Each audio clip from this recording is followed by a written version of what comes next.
What is different about your product? You got a story to tell. Something gonna connect to somebody else. How to actually run a business versus having a vision for a business. A lot of people come to me and they say they're scared to take that next leap. Visual design is always going to be driven by the vision. And I just was like, how do I do this? What am I adding that they don't have? Hey, brand builders, ready to take your brand to the next level? I'm Dana Ammons, and welcome to the Brand Blueprint.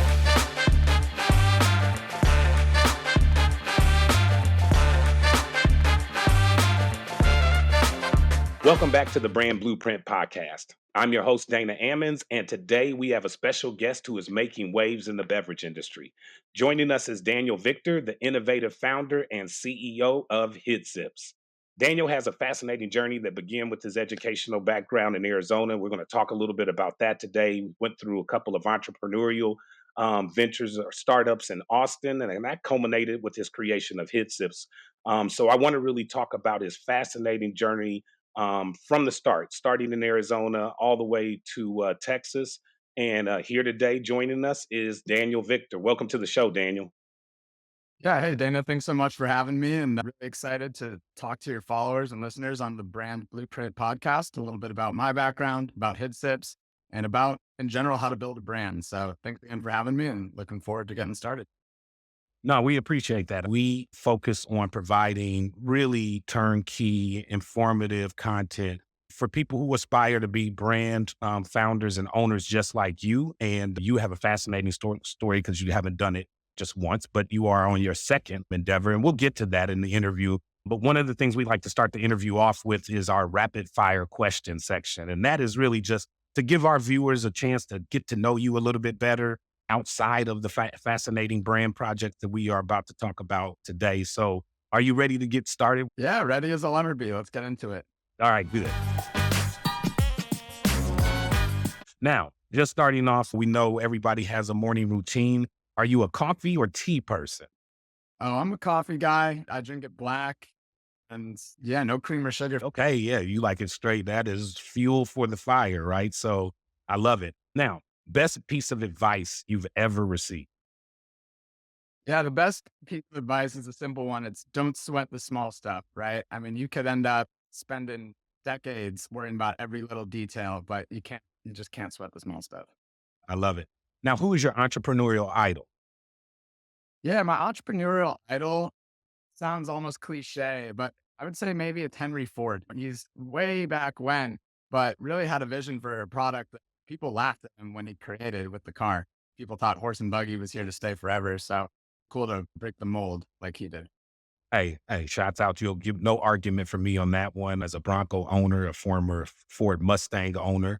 Shouts out to Ford, who I was just reading an article earlier today. It's on quite a bit of earnings growth over the last couple of years. I'm sure as a Bronco owner, we've contributed to a little bit of that profit. So shout out to all my folks over at Ford. All right. What is the last book you read?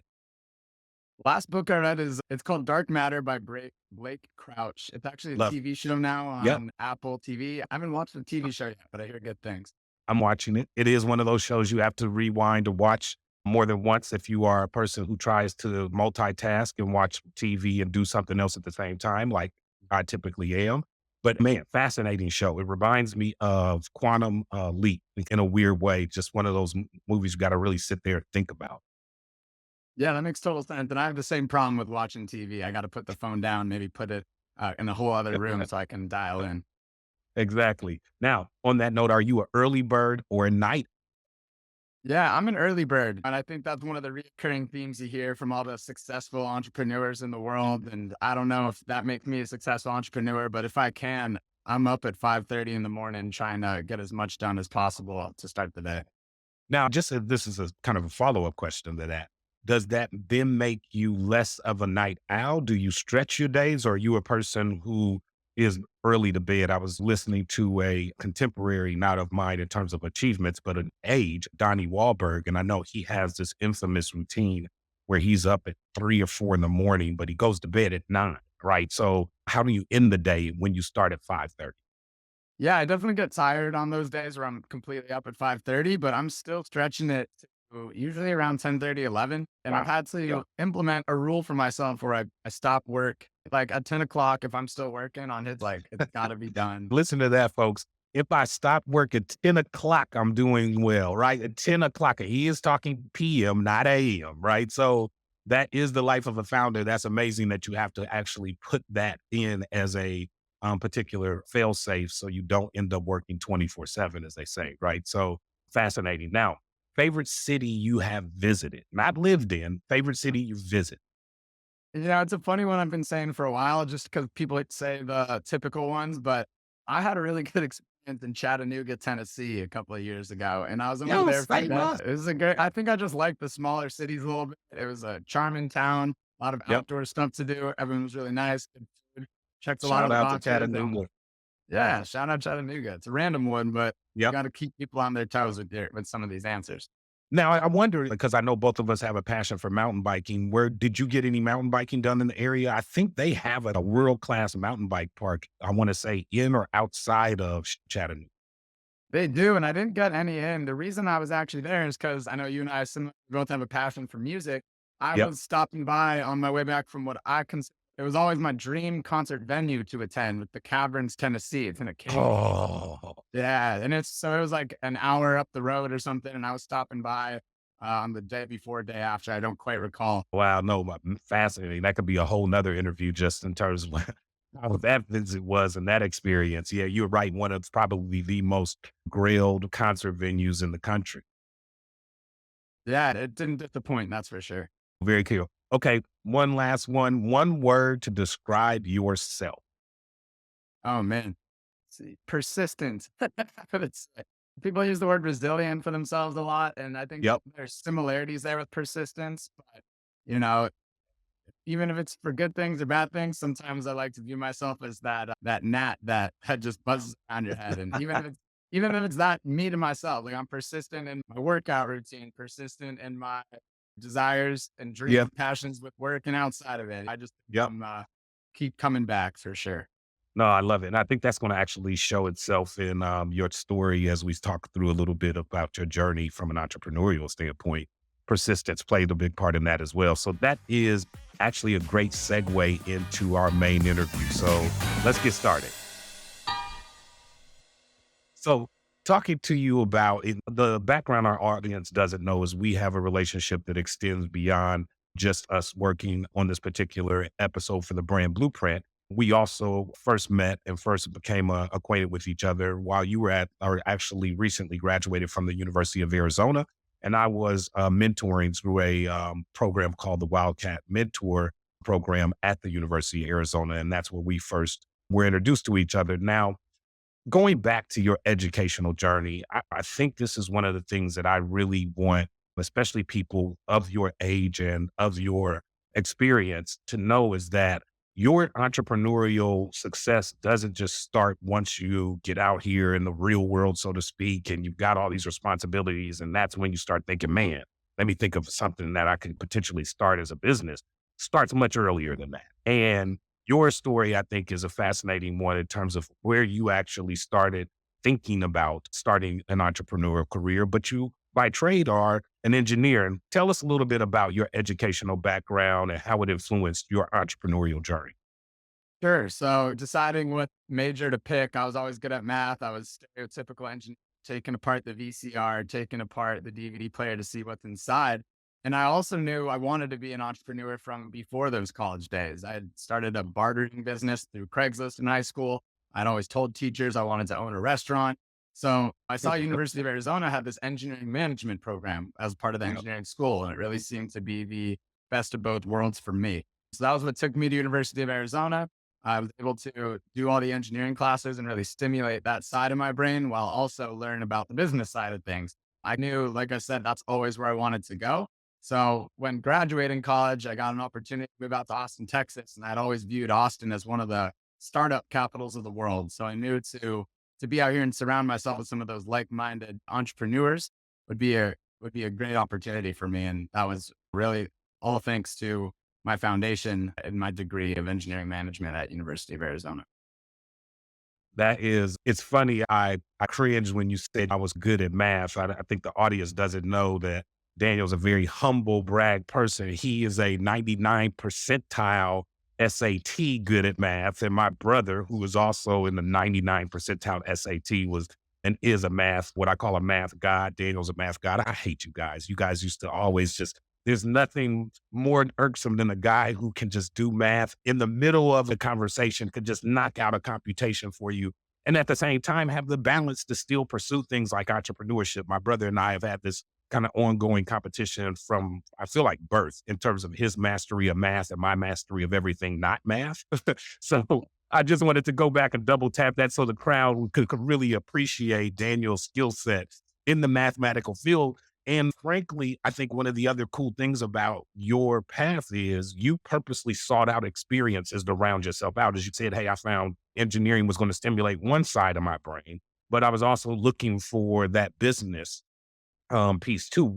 Why were you so focused on making sure you had both the exposure to business concepts and strategies as well as engineering concepts and strategies? Yeah, it's a good question. And then I think there's overlap in the two. Is some of those business strategies are using a lot of math, right? Supply chain analytics, the algorithm piece blends over into those two. And when I think about, and I appreciate the shout out, using to be a math god, I really realized that math is, I wouldn't say it doesn't get you far in the real world, but there's not a lot of mathematician jobs out there. Right. So to Right. take those math skills and try and be an Excel god, Yep. that is where the transition seems to make the most sense to me. And Excel is born and bred in the business world. So that was how that translation went. And I knew that as much business experience as I could gain with my job selling gym memberships in college, that was smaller scale. And I needed to Yep. try and learn as much as I could from some of the astute professors who had been at the top of the business world. So you graduate from the U of A, you are on your way as an engineering graduate, you get your first job, you start the path there. Walk us through how your first couple of jobs and your first couple of years pursuing a career in engineering informed your path to the ultimate entrepreneurship. How'd you get there? Yeah. So starting off as a full-time engineer, I realized pretty quickly that there was something missing for me. There was that social stimulation that I wasn't really getting by Mhm. spending 6 to 7 hours head down in my work at my desk. So how do you bridge that gap and get that social exposure without having to jump ship or do something so dramatic? When I especially loved not just the engineering world, but the job I was at. So I started raising my hand, right? I think it's important. Another phrase I like is that the squeaky wheel gets the grease. And I was in the automotive industry, so there's a little bit of a pun there, but I said, hey, I can teach people. Right? I have tutoring experience. Let me teach a class to the new hires about this. And the more I started raising my hand and speaking those opportunities into existence, the more exposure I got within my company of being a good public speaker.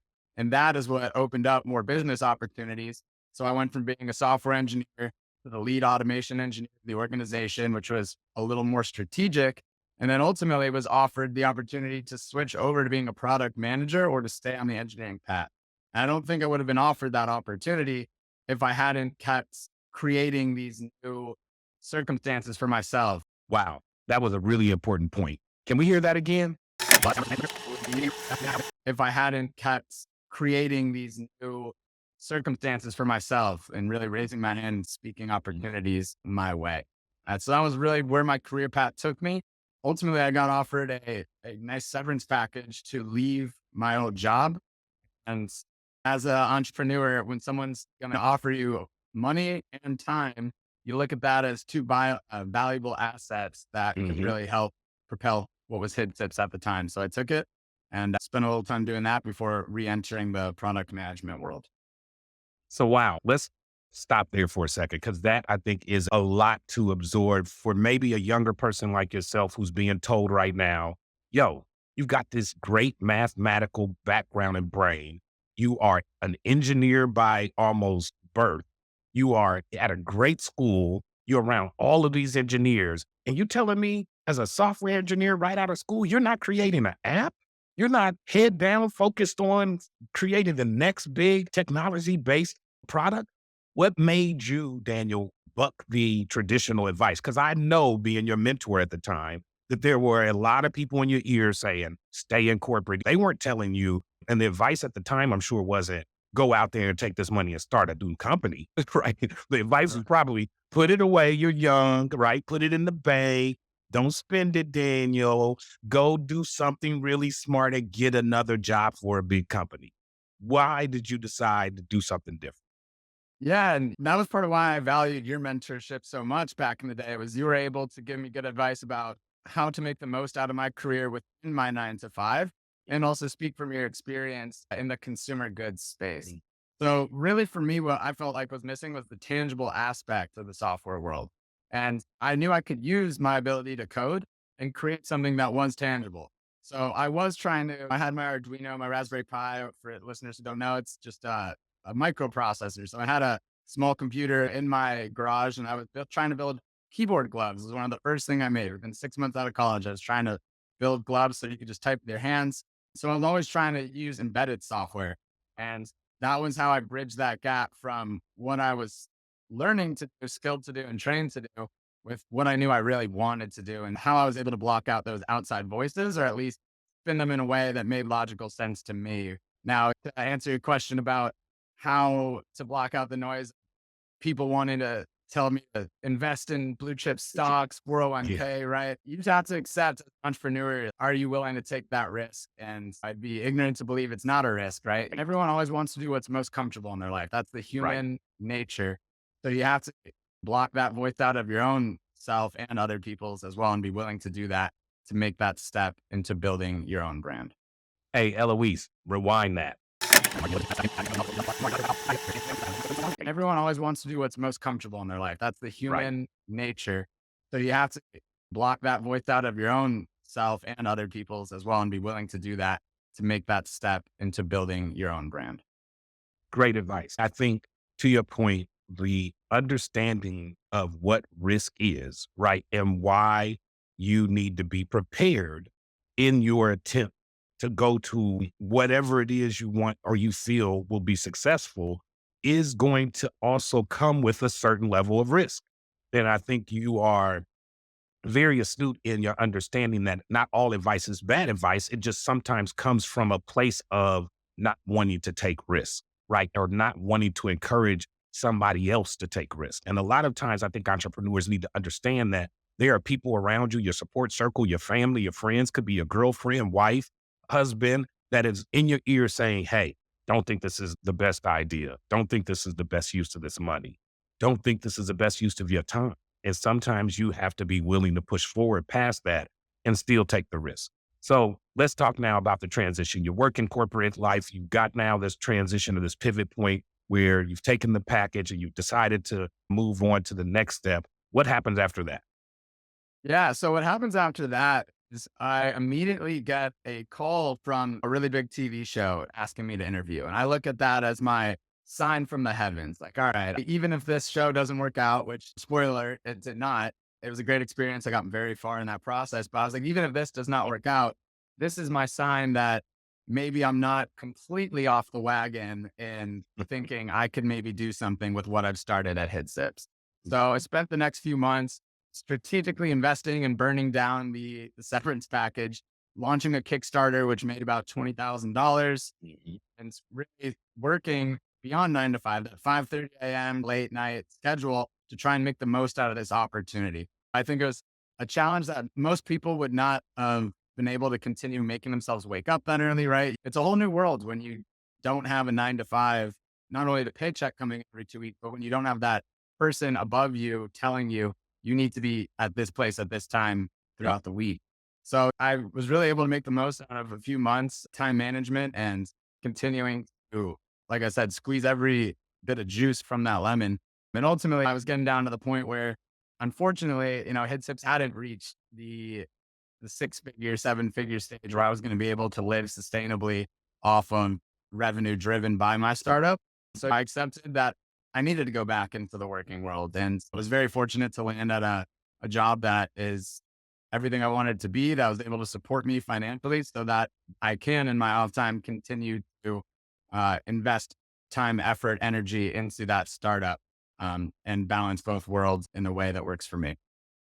And that's an important point. I think I want to come back to the HidSips challenges and how you navigated through to your point, this almost on the verge, right, is about to happen. Boy, this is it. We're about to bust. And then, oh, it doesn't actually go where. But before that, I think in order for you to have capably dealt with that disappointment and challenge and then pivot enough to continue to push forward by balancing out, obviously, your personal needs and your professional or your business needs. Let's talk a little bit about before HidSips and how you actually got to the point of creating HidSips. Because one of the things I want our viewers and listeners to know is Daniel didn't escape and leave corporate America because corporate America wasn't a viable path for him.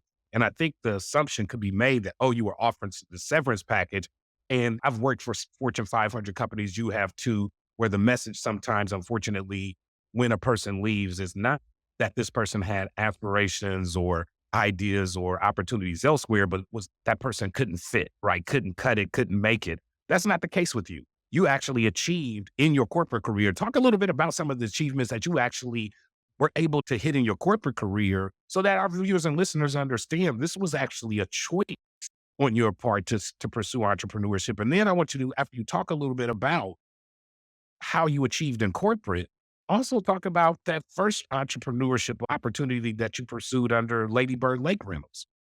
Yeah, I'm glad you touched on that, Dan, because making the decision to take that severance package while I glossed over it briefly a minute ago was actually one of the tougher, if not the toughest decision I've ever made in my career. I was doing really well at General Motors at my previous employer. I was on a short list for people identified to be a potential director. I had gotten recognition from the CEO of the company, which was one of the coolest things I'd had framed on my wall for a while. And things were really looking up where I had coattails that I believed I could ride really high in a company that was really big. But you never have a crystal ball, so you never know. All it takes is, oh, that coattail I thought I was going to ride, that person takes the severance, and there's a million things that could happen. But it was one of the hardest decisions, and I actually I had to quit twice. I quit.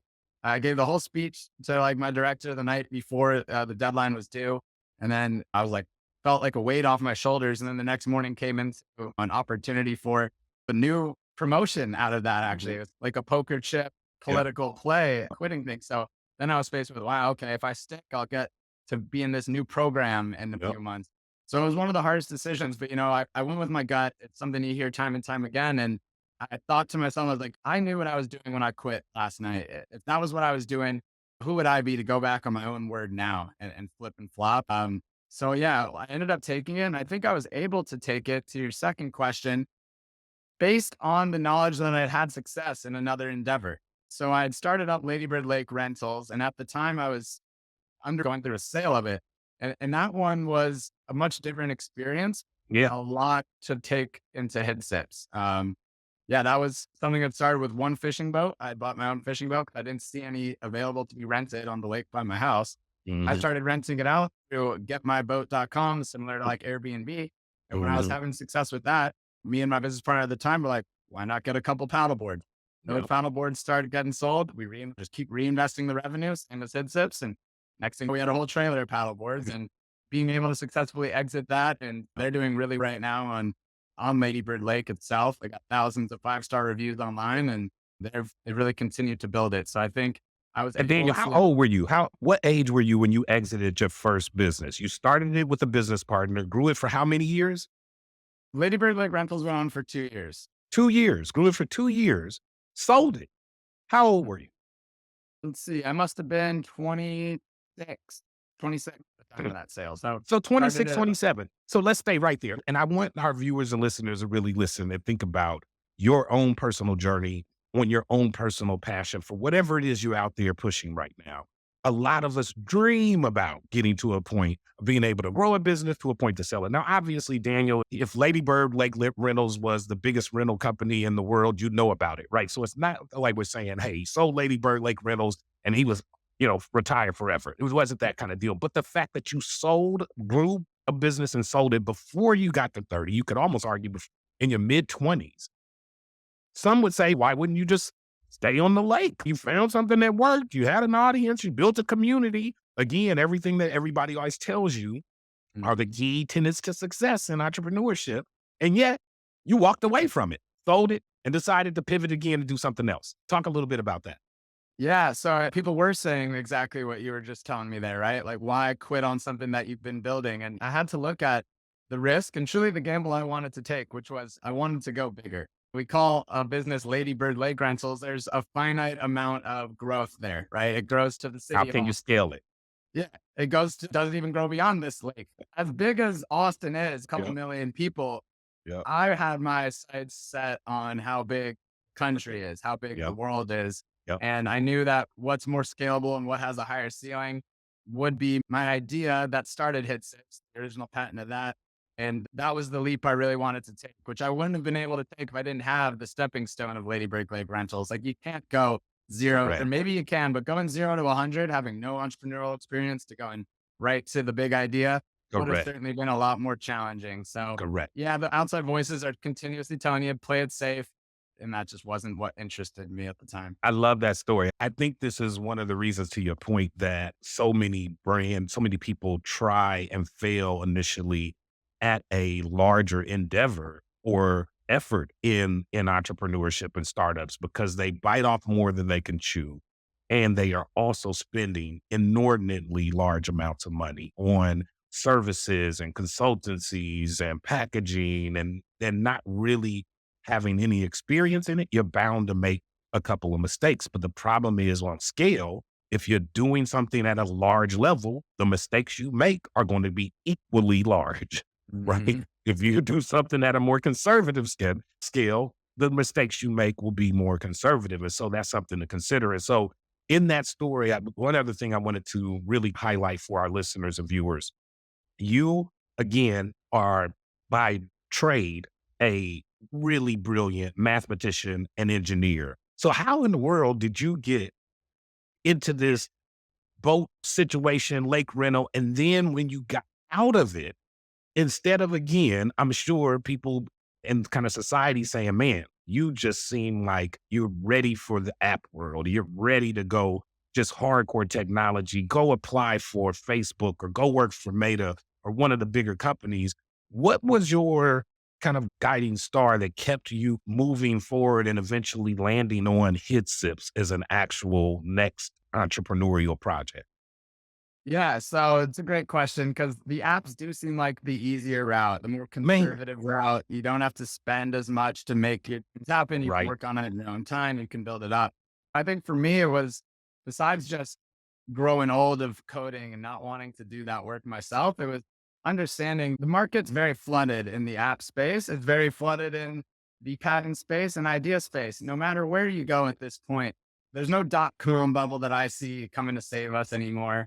The app bubble happened when I was in middle school. I was not prepared to build a brand or code like the wind back then. So when I was looking at how I could make a splash in the entrepreneurial world, to me, it seemed like I always had better ideas when it came to consumer products, things that were tangible. And there would be more of a way to differentiate myself there. I think you hear it from a young age that being different is a good thing, not a bad thing. And Mhm. in the apps, I'd be hard pressed to imagine anyone at this point can find an app that doesn't have immediately four, five, six competitors, right? Correct. So the similarities I pulled from Ladybird Lake Rentals and HidSips was that I was doing something with low competition. Now, maybe that's a bad thing. Maybe it's a good thing. Maybe there's lower audience, lower interest in it, but at least I was differentiating myself with Ladybird Lake Rentals being the first fishing boat like rental really available in the area. And with HidSips, having an idea that there was nothing like on the market.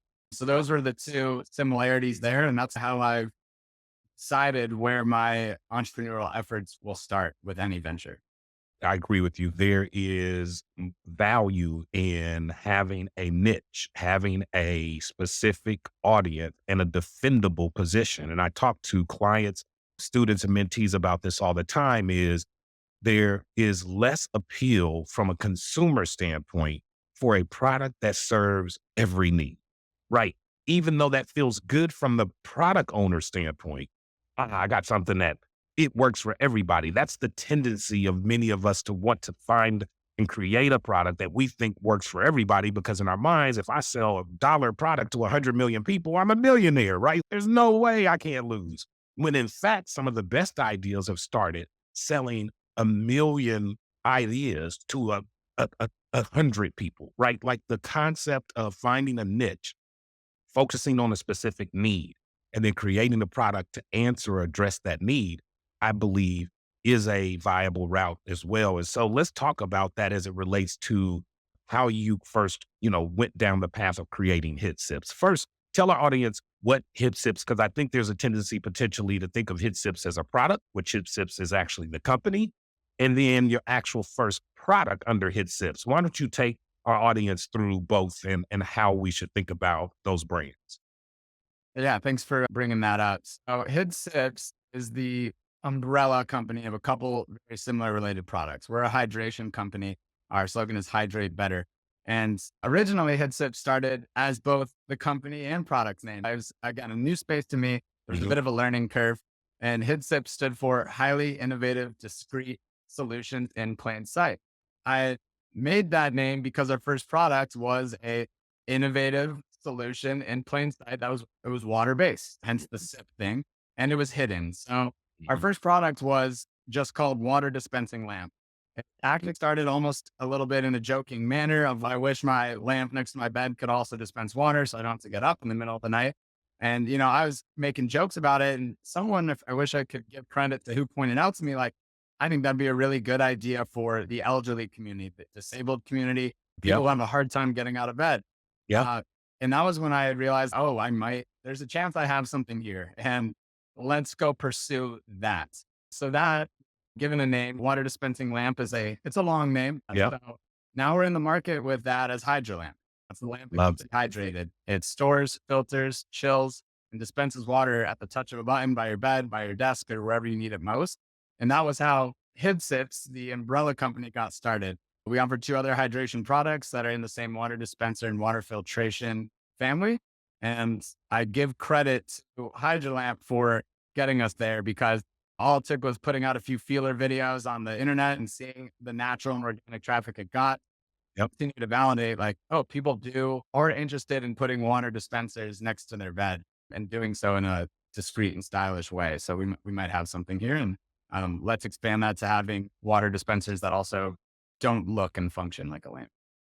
Man, it is such an innovative idea. When I first became acquainted with it, I was fascinated by the thought process. I think as a consumer, an avid outdoors person, a bike rider, mountain bike rider, etc., there are 1,000 reasons I can think of that this product would really be a fit for somebody like me who frankly sometimes doesn't want to get out of bed in the middle of the night. And I've a lot of times as an older guy out here trying to do younger guy stuff, I find myself having hamstring cramps in the middle of the night.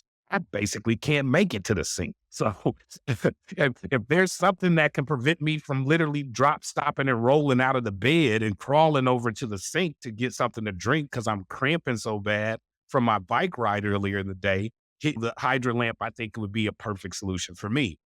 Not to mention as a parent of 3 kids who went through the classic, hey, can I get up and go get something to drink?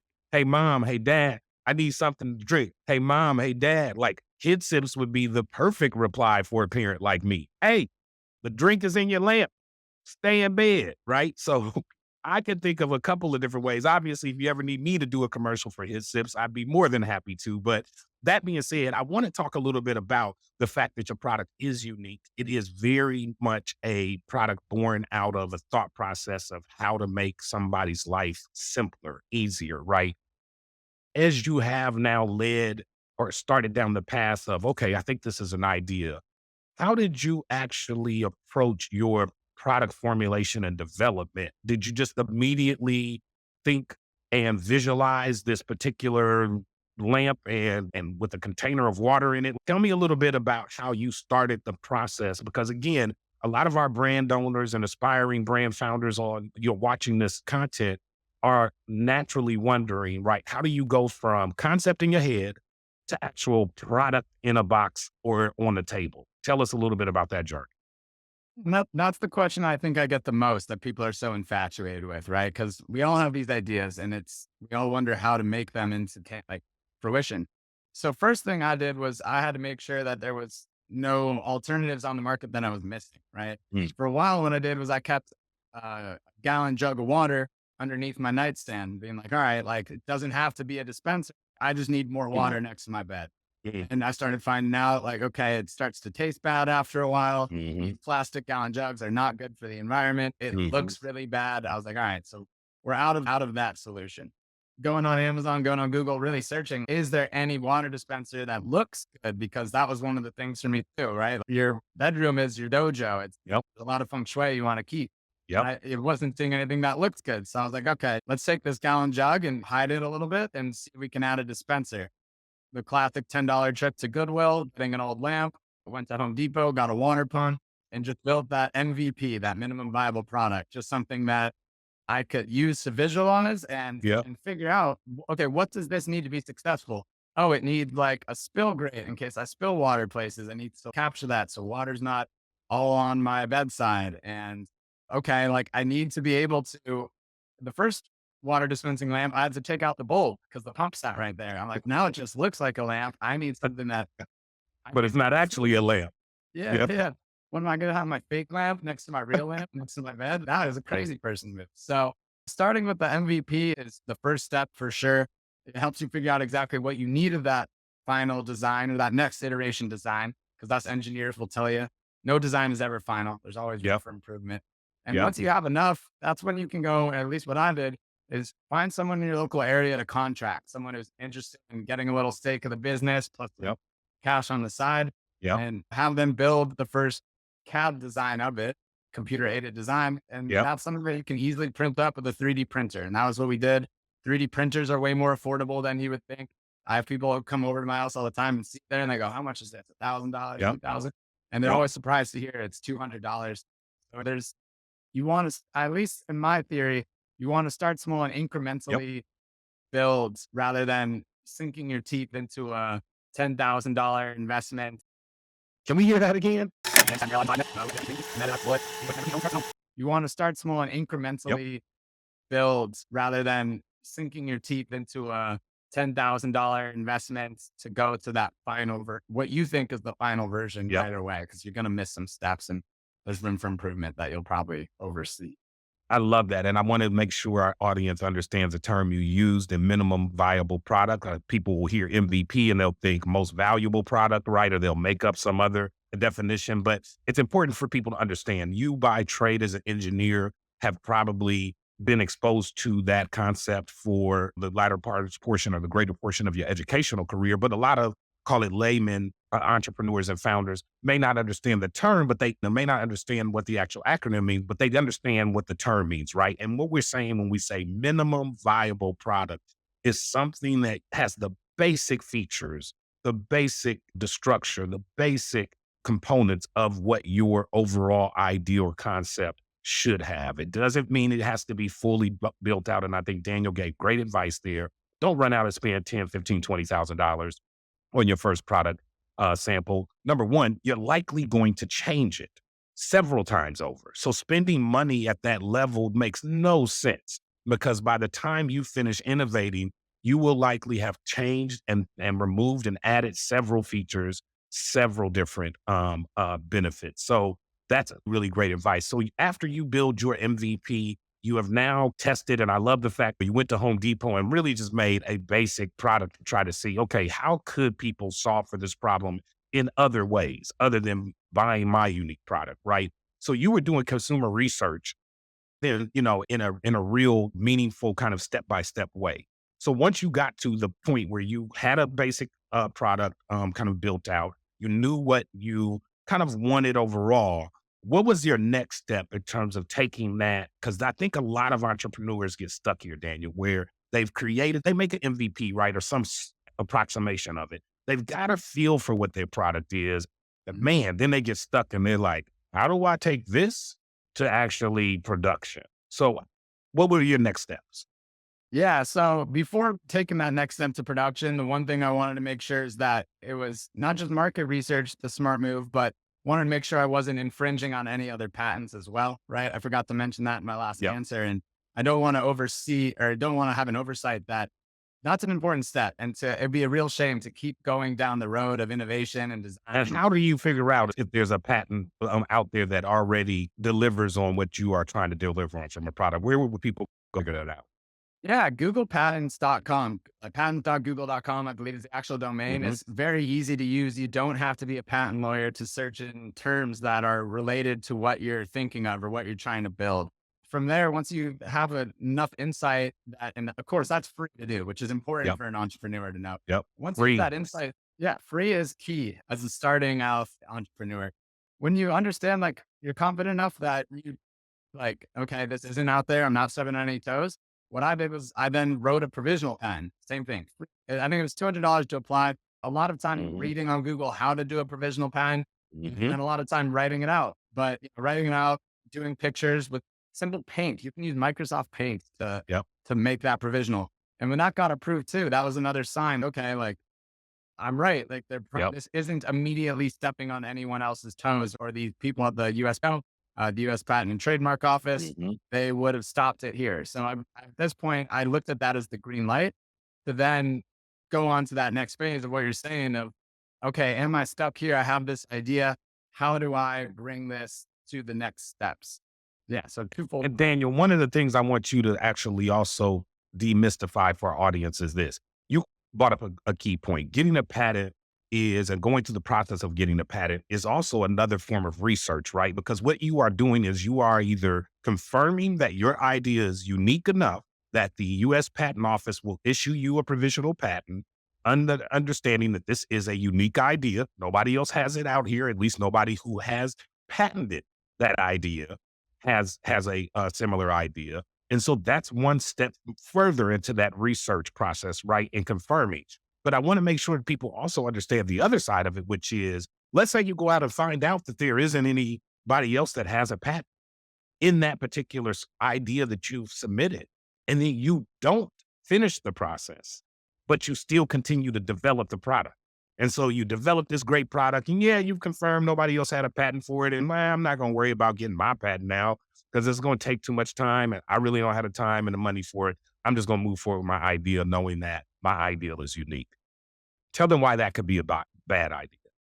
Yeah. So not only could someone beat you to the punch, right? It's first to file. That's the world we live in here. And you would be, again, a real shame for everything you built to crumble under the fact that someone else has either thought of it individually by themselves or they've picked up on what you're doing Hmm. and they've stolen it. And I Yep. really want to emphasize that second thing because Yep. provisional patent gave me the freedom to be able to test out materials on the market, see how social Yep. media responds, and continue to work on things in a public setting without fear of the rug getting pulled out from under me.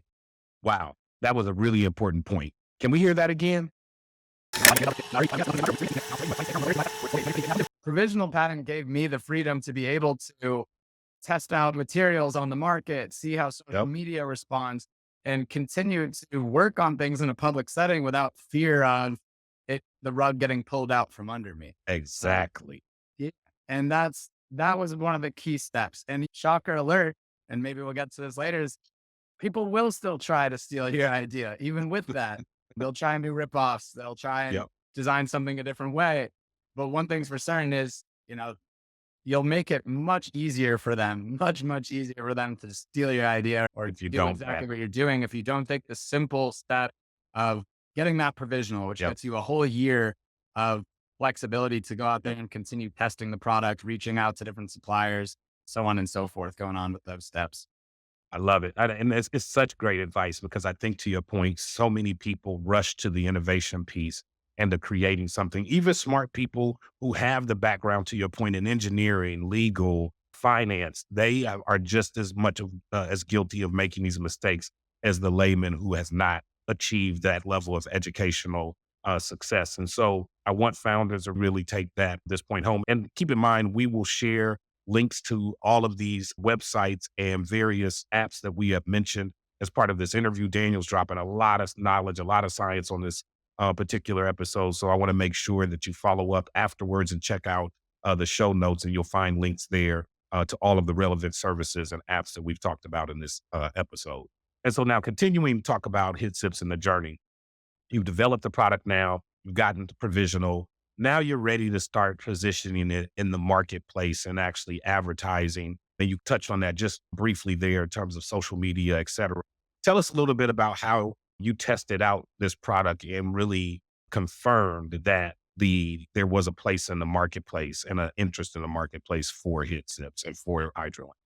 Yeah. So after posting videos in a few different places, even just 3-second videos and seeing that organic response, another thing that came out of that was looking in the comment section and seeing what people's thoughts were. Some validating it. Some, of course, everyone's going to knock on your idea if it's something they've never seen before. Going back to the Henry Ford reference earlier, that people thought he was a lunatic for trying to create a car. So when you're doing something new, you're going to get both, you're going to get all kinds of feedback. And that is the best thing possible. Feedback is so valuable. So once you understand, okay, people really like this, they don't like this. Now, what kind of keywords you want to go and market on, or what kind of points you want to emphasize in your ad materials. And what we did is we hired a marketing agency for a Kickstarter campaign. And they did it was really good to learn from them and watch, but they had a nice testing approach where first they would test just copyright, just how many people will click on this ad just based on a sentence, no pictures at all involved. And then a separate test, like with just the pictures, no text at all. And we figured out like what were the features of our product that people liked the most. And we were able to then, going back to the point of redesigning and new features and not jumping right to the final product without understanding first what people like. We had, I don't know, it's funny to even, because I don't know how we missed this, but we had no idea the value that people placed on the refrigeration. We thought our refrigerator was a good accessory to the product. And what we found out pretty quickly is no, the refrigerator system is the main product and the dispenser on top is the bonus as well. Right. Is the feature of the main product, right? Like that, but the dispenser becomes the feature of the refrigeration of the water or the beverage, period. Man, that is so dope of an insight. It is, I think, one of the things that I find most entrepreneurs early in the product development stage make a mistake with, which is just locking in on features, locking in on design, and not wanting to budge at all on what you first came to market with. Now, talk about that pivot, Daniel, because that's a pretty key pivot because it changed, I'm sure, product cost, it changed structure, it changed. I mean, you were thinking prior to that, right, that refrigeration was going to be an option that, some consumers could order, but maybe not all. So how much did that change the business concept up to that point, the product concept? And then how did you pivot and take that consumer feedback and roll it into your development process? Yeah, you hit the nail on the head, Dana. It changed it completely. We, before that moment, viewed ourselves as a lighting company, like a lamp company that also dispensed water. And when we had this realization that it's the fridge and filtration system that people wanted, we pivoted our brand entirely to be a hydration company. What did he just say? We pivoted our brand entirely to be a hydration company. We changed the slogan. We're in the process now. We're going to be rebranding to SIPS, SYPS, here in the coming weeks. And we had to let our ego die, which is an important part of the process. Dana made a great point that we're all stubborn and we all want to believe that we were right to begin with. And I wanted to believe like the lamp, the water dispensing lamp is the great idea. And the fridge is part of that. But you got to be agile. You got to flow like water and go with what the answers tell you. And if the people in the world are having a higher click rate, higher conversion rate, and everything on keywords that say refrigeration, on photos that say refrigeration, you have to go that direction and let your initial instinct or passion, whatever it is, you have to let that take a back seat because it's a business at the end of the day. We're trying to make money, and that money was going in the direction of the refrigeration and filtration sector of it. So that was how it was hard. It'll be hard for any entrepreneur who thinks they have the $1 million idea and realizes like they might not be there. But, I think I'm so happy that I wouldn't have gotten to the fridge and filtration realization if it wasn't for having the HydraLamp, right? And you got to look at some of these earlier things as an investment that took you to the right place. And that was what led to that decision and how we've been rebranding ourselves as a company ever since. I love that. And so let's follow that out. You now have pivoted, you've rebranded, you are much more confident in your product offering now. And so as you exit the product development stage, at least for the stage of HydraLamp, talk a little bit about you're still a brand on the rise. You're still looking for growth. You're still looking for the right channels, I'm sure, to retail your product in. So talk about the future of HidSips or HydraLamps. How are you looking at innovation and product development, and how are you driving your brand awareness and brand growth right now? Yeah, so it's certainly an ongoing and ever growing process to continue to build the brand. We're not obviously where we want to be right now. And the small things, I said, don't sweat the small things earlier in my quick answer, but really small things add up. And it's that persistence I talked about with the keyword that defined me that will actually help, or that defines the brand that will help get us to where we want to be. So continuing to say yes to small opportunities. Every customer service win is a big win too. It seems like a small thing, but someone has an Love it. issue with your product, you help them out, you're friendly, they start telling their friends and family, and the word gets out. So, like, the reason that TV show I alluded to earlier reached out to me is that they had seen the Kickstarter, right? So, like, you just keep doing these small things, and eventually people do take notice. New opportunities arise. And as long as you keep trying to make the most out of those opportunities, the views start coming in more organically. Of course, you also want to strategically spend to bring people to your site. And then from there, and this is the challenge that we've always had as a company and are still going to have for a foreseeable future is educating people. Why do you need a water dispenser next to your bed? Why is HydroLamp a good solution for that? Why aren't there any other products on the market today? And why should you choose us to take that leap?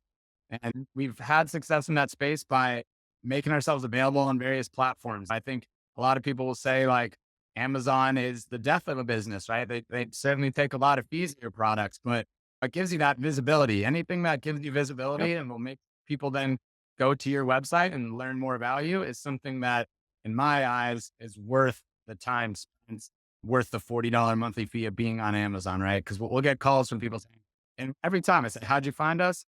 Usually it used to be the Kickstarter, but it's always something you did in the past that you might have not viewed as huge, Primary intent. revolutionary, Yep. groundbreaking thing. And it added up, and it's that persistence, I think, that will pay dividends over time. Now, let's talk about that a little bit because I want to make sure before we end the interview that you touch on what I think is a bit of fool's gold for some founders and entrepreneurs because they almost aspire to create a product just to get on this show, just to get their product out there from an awareness standpoint. And you said something before we even talk about the show story, but even the Amazon, right, conversation, because you're right out there right now in the brand and entrepreneurship community is this conversation, frankly, debate about how viable and how important is Amazon in the consideration of all the different tools that you can use to grow your business, right? And there's a camp out there that says, stay away from Amazon. It's just too much money, too many fees. The algorithm's too crazy. You can't control it. You don't sell anything. You just get taken advantage of, right?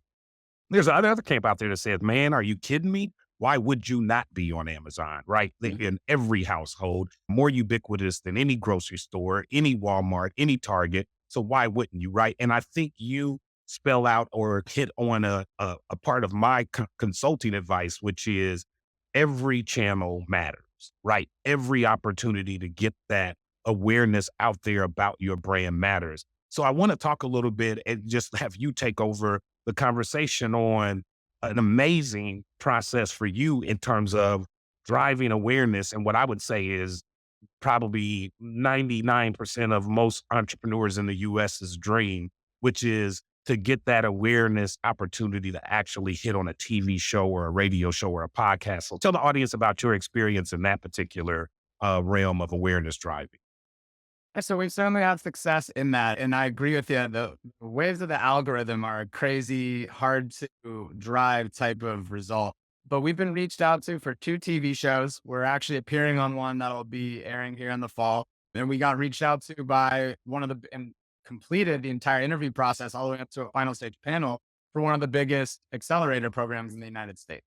And Yeah. emphasizing Dana said, like, these people reached out to us. We didn't have to go knocking on the doors. So how did they find us? And it's that consulting advice you gave, that taking advantage of every channel is, it's an easy step to do.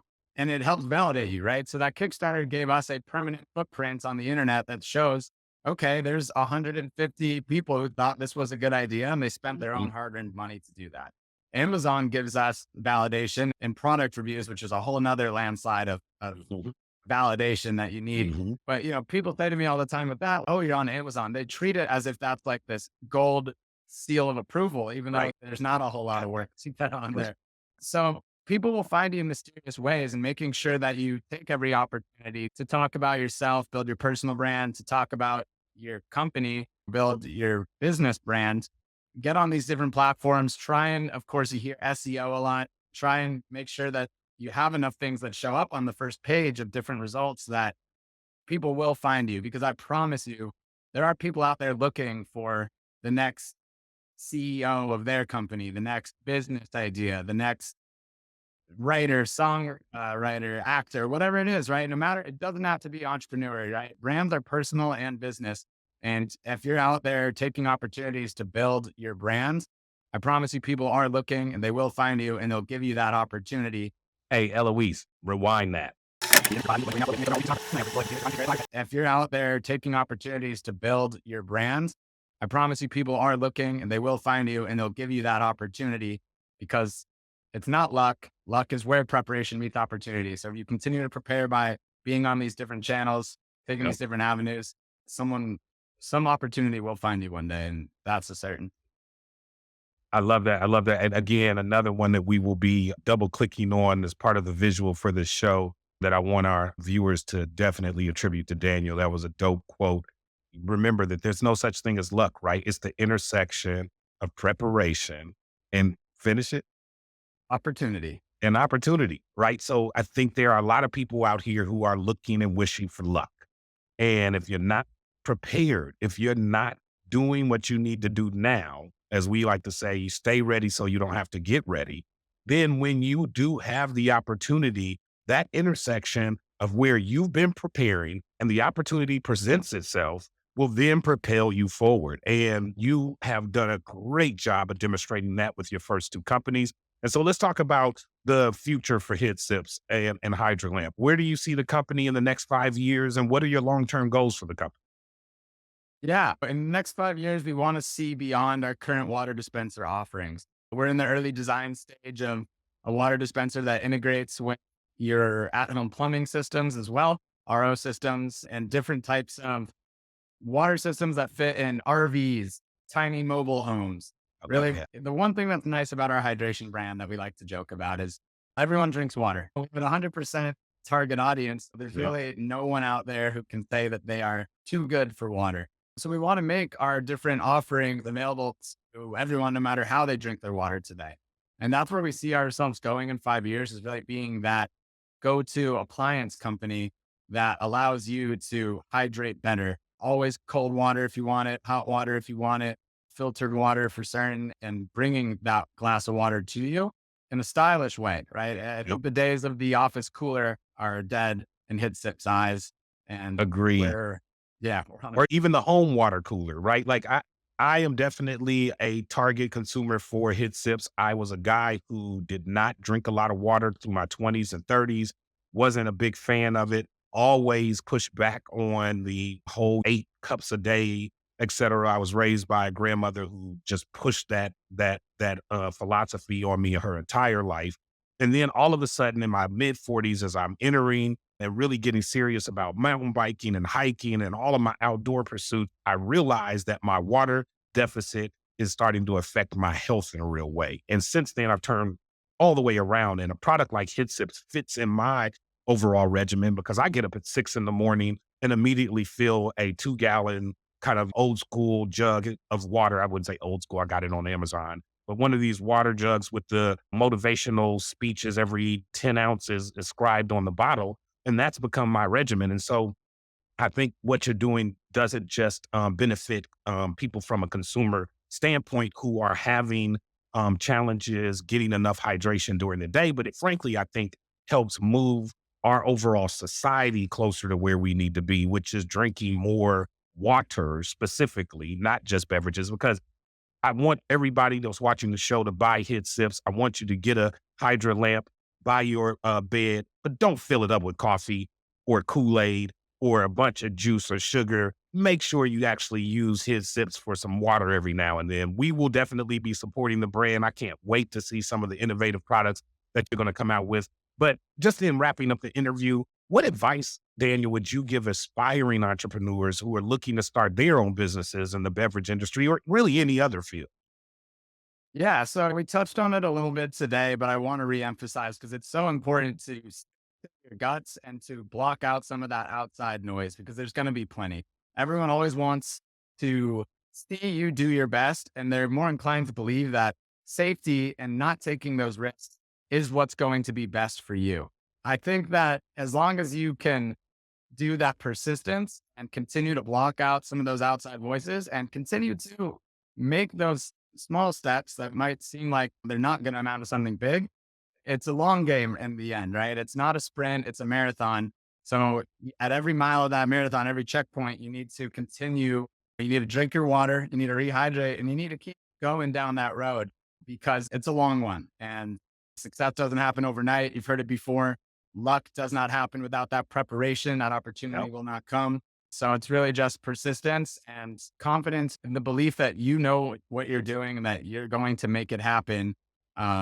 Because the other thing is once you start a marathon, there's no stopping it, right? Once you start digging that hole, you start investing in your products. That's right. There's only one way to get back to profitable. And That's right. to keep going because That's quitting right. gets you nothing back.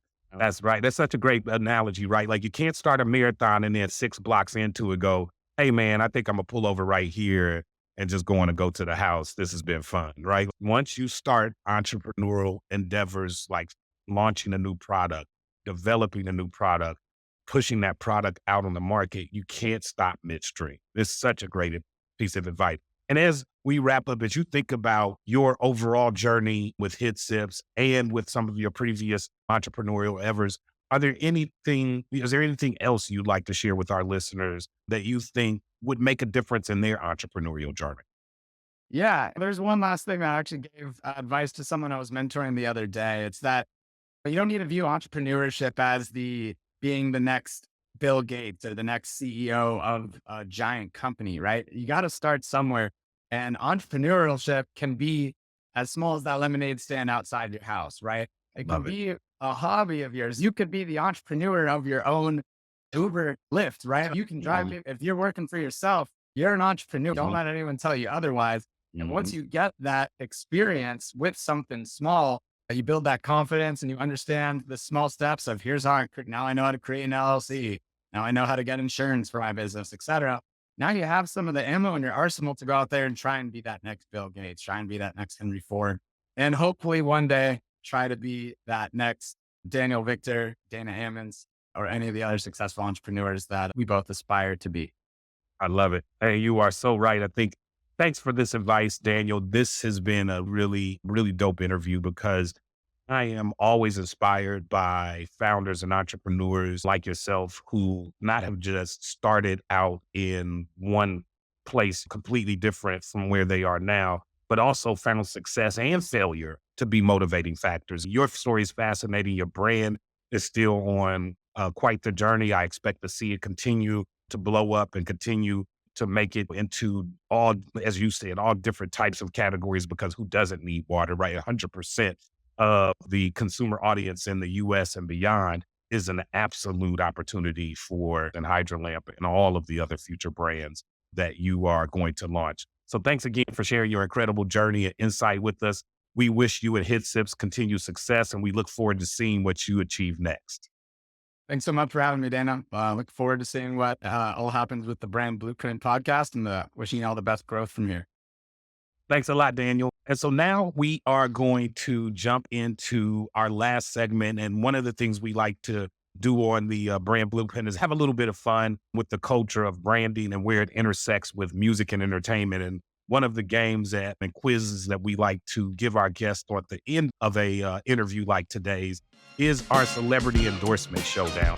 And what this really is you are going to be given several hints that tie to a celebrity endorsement across the last 20 or so years of branding. And these celebrity endorsements are mostly from the realm of music and entertainment, and potentially a couple of sports players in there. Some I think will be fairly easy for you to pick up one. Others may flat out be a really good guess, which we totally respect on this show. So here we go, Daniel. I'm going to provide you with the hint, and then you can give me 1 to 2 to 3 guesses. Again, no shame in guessing on these questions, as we have spent a lot of time preparing answers and hopefully preparing questions that are not too obvious. So are you ready to start with our first question? Yeah, I'm hoping just to not strike out with a 0 here on any of these. I'm sure you're going to be fine. All right. Let's start off with, I'll give you one that I think should be somewhat easy to pick up on. This celebrity was known for his charming personality and love of sweaters. This comedian delighted audiences with the tagline, good.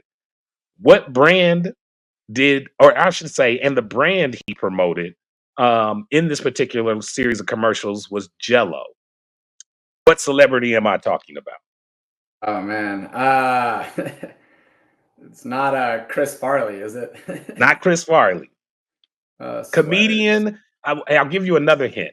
Unfortunately, his star is no longer shining as bright post some pretty serious post-career allegations over the last 10 years. Oh, is it Louis C.K.? Not Louis C.K., it is Bill Cosby. Jello. Oh, The Jello commercials. All right, I'm gonna give you another one from a very popular artist. I think this is one that you will probably pick up on pretty quick. This golf legend, who made history with his numerous victories, endorsed the ultimate driving machine, and that ultimate car brand was Buick. Who is this golf legend? similar to your sweater question, also a red sweater Sunday kind of guy. This would be Tiger Woods. Tiger Woods, ding, ding, ding. That is correct. All right, good.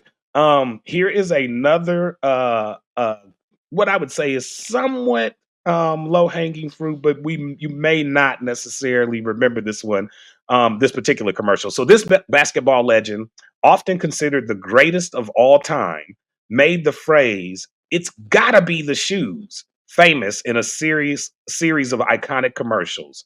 Those iconic commercials were filmed for Nike. Who was that famous basketball player?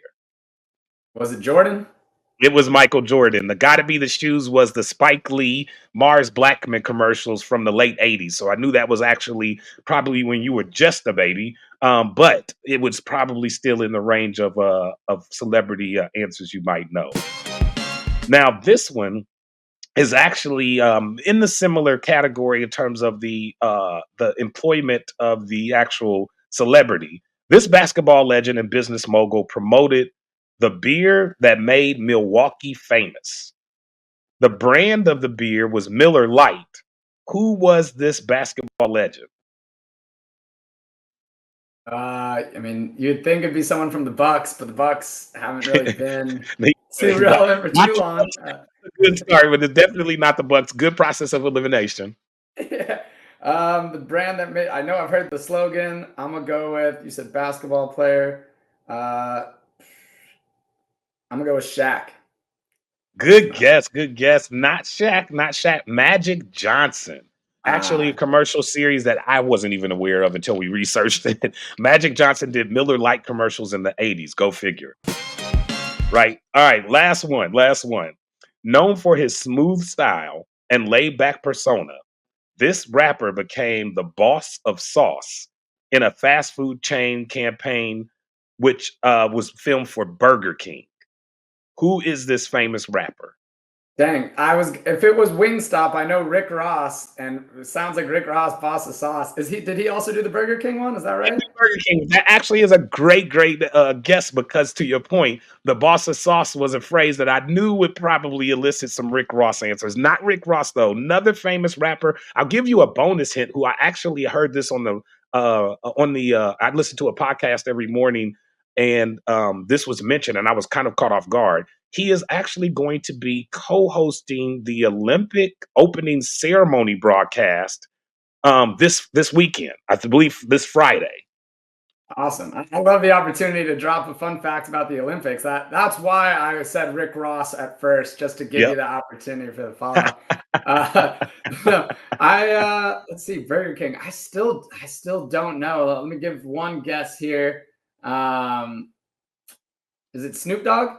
It's Snoop Dogg. Ding, ding, ding. Great guess. Great guess. Right. I almost feel like when in doubt, just use Snoop Dogg, because I was surprised to hear he is actually one of 4 hosts of the opening ceremonies for the Olympics this Friday. So tune in, folks. That was a shameless plug for NBC and the Olympics, but I am a big Olympics fan. So I think Daniel and I will both be tuning in. All right, Daniel, look, that was our celebrity endorsement showdown, and you did pretty good for a guy who had no preparation and had no idea I was going to ask those questions. Listen, buddy, once again, I really appreciate you coming on our podcast and really having fun with us. We are so excited about being able to share your story and your content with our viewers. And for our audience, again, be on the lookout for not just this episode, but the additional content. We will have links not only to HidSips and to our guest profile. We'll also have information tied to many of the platforms and the websites that Daniel mentioned or recommended during the interview. US patent website is one of those that I want to make sure that we share. So make sure you follow up in our show notes. And then also we will work with Daniel offline to get our viewers a code so you can go out and purchase your own HydraLamp. We want everybody to have one. I will definitely be buying one myself. Actually, I'll be buying 2 because, to Daniel's point, my lady loves the aesthetics of our bedroom and she will want one lamp on each nightstand because she won't want to drink out of my lamp. And I actually don't want her drinking out of my lamp. Like, I don't like her eating out of my plate. So I will have my lamp. She will have her lamp. I advise you guys to go out and get your set of lamps as well. Until the next time on the Brand Blueprint, make sure you tune in and follow us on all of our available social media channels and podcast platforms wherever you may watch podcasts. Thanks again. This is Dana Ammons from the Brand Blueprint, and we will see you the next time. Peace.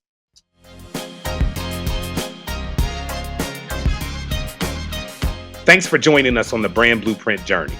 Make sure to follow us on all of our social media platforms to stay updated. Watch the full episodes on our YouTube channel for an in-depth experience. Don't forget to subscribe to our website at thebrandblueprint.biz for exclusive content and materials. We're everywhere you need us to be.